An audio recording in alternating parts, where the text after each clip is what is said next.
वे डूबते हुए प्यारे श्री कृष्ण प्रेम रस का पान करें और परम विलक्षण दिव्य देह पाकर दिव्य धाम पाने के अधिकारी बन जाए, जहाँ पर श्री वृंदावन बिहारी जी नित्य वास करते हैं। और इस प्रकार जो अत्यंत पवित्र श्री गोलोक धाम है, जहाँ पर श्री प्रिया प्रीतम एवं उनका रसिक समाज है और जहाँ वे रसिक जन सदा रसपान करते रहते हैं और रसराज श्री कृष्ण उन्हें वह रस पिलाते रहते हैं, उसी धाम में बसे और वास करते हुए उसी रस का पान करें जिसे रस में ब्रह्मा अनादिकाल से डूबा हुआ है। अनंत काल तक वहाँ पर वास करते हुए श्री नवल कृष्ण की छवि के दर्शन करते रहें।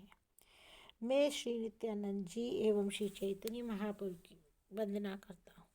जिन्होंने बड़ा सुखद साधन श्री कृष्ण प्रेम प्राप्ति का प्रकट किया है। उन्होंने उनके रूप का ध्यान करते हुए नाम गान करना बताया और उन्होंने हरि बोल ऐसे संकीर्तन करा के नाम संकीर्तन का संकेत किया, जिनमें आठों सात्विक भाव प्रकट होते थे और जिन्होंने इस कलयुग में श्री वृंदावन का स्वरूप एवं महात्म्य प्रकट किया, जिन्होंने अपनी भक्तिमयी लीलाओं को प्रकट करके नदिया जिले को ब्रजधाम ही बना दिया, जिन्होंने नवद्वीप को अपने श्री कृष्ण प्रेम से पवित्र कर दिया और लोगों के मन में ब्रज रस भर दिया। श्री राधा जी की कांति और मेरी स्वामिनी श्री राधा जी का भाव लेकर चैतन्य रूप में मधुर छवि का प्रकाश करने के लिए श्री कृष्ण ही श्री कृष्ण रस का पान करने आए और इस प्रकार प्रेम रस पान की लीलाएं करके प्रेम रस पान का विधान बताया, जिन्होंने 7 पहर तक भगवत भाव में रहकर अपने स्वरूप को भक्तों में प्रकट किया। 12 वर्ष तक गंभीर स्थान पर अपनी प्रेम लीलाएं जिन्होंने की और उस समय क्षण प्रतिक्षण उनमें सात्विक भाव प्रकट होते रहे। उनके विरह की स्थिति का रस अत्यंत सरस होने के कारण मुझे अत्यंत रुचिकर लगा, क्योंकि इस विरह से प्रियतम श्री कृष्ण का मन विरही की ओर खींचकर अत्यंत लुभा जाता है।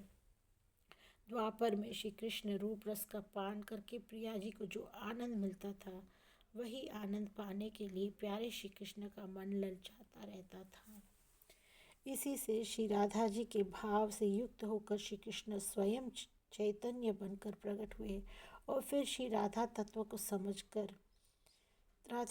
समझाकर रसिक जनों को कृत्य कर दिया।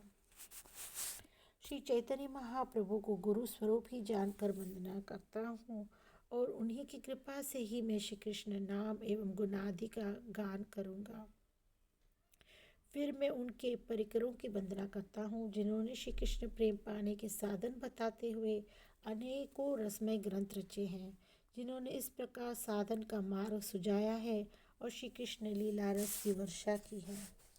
त्रिरूप जी, सनातन और जीव गोस्वामियों के चरणों की मैं वंदना करता हूँ। मैं नंद एवं यशोदा महारानी की भी वंदना करता हूँ, जिनका इतना बड़ा सौभाग्य कि श्री कृष्ण ने उनके आंगन में खेलने का विचार किया। मैं श्री उद्धव जी के भी चरण कमलों की वंदना करता हूँ, जिनके साथ श्री कृष्ण पवित्र सखा का नाता निभाते थे और जो गोपियों की परम कृपा पाकर क्षण भर में ही रसिक बन गए, जिन्हें गोपियों के प्रेम ने बावला बना दिया और फिर उन्होंने श्री ब्रज रज एवं श्री ब्रज जनों पर पली पली जाते हुए रस का पान किया और फिर वे गोपियों का परम प्रेम स्वरूप जानकर लता वृक्ष बनने के लिए ललचाने लगे, जिससे उन गोपियों की चरण धूलि वे पाते रहे। उन्होंने श्री वृंदावन में अपने नेत्रों से श्री राधा कृष्ण के नित्य मिलन की लीलाएं देखी और ज्ञान और विशेष प्रेम का ज्ञान पाकर आंसू बरसाते हुए सरस रस को पाया और बार बार गोपी जनों को शीश नवाते हुए उनके प्रति कृतज्ञता प्रकट करते रहे, जो बिना तर्क वितर्क किए प्रिया प्रीतम की रसमय लीलाओं में लुभाए रहते हैं। उन रसिक जनों के रस से भरे चरणों की मैं बारंबार वंदना करता हूँ, जिनके कान रूपी समुद्र हरि कथा रूपी नदी के प्रेम जल से सदा बढ़ते रहते हैं, किंतु फिर भी कभी पूरे नहीं भर पाते। ऐसे रस से पूर्ण रसिकों को मैं करोड़ों प्रणाम अर्पित करता हूँ। हरि गुण रूपी मोती चुगने के लिए जिनकी जीभ हंसनी की तरह चतुर है और अपार लीला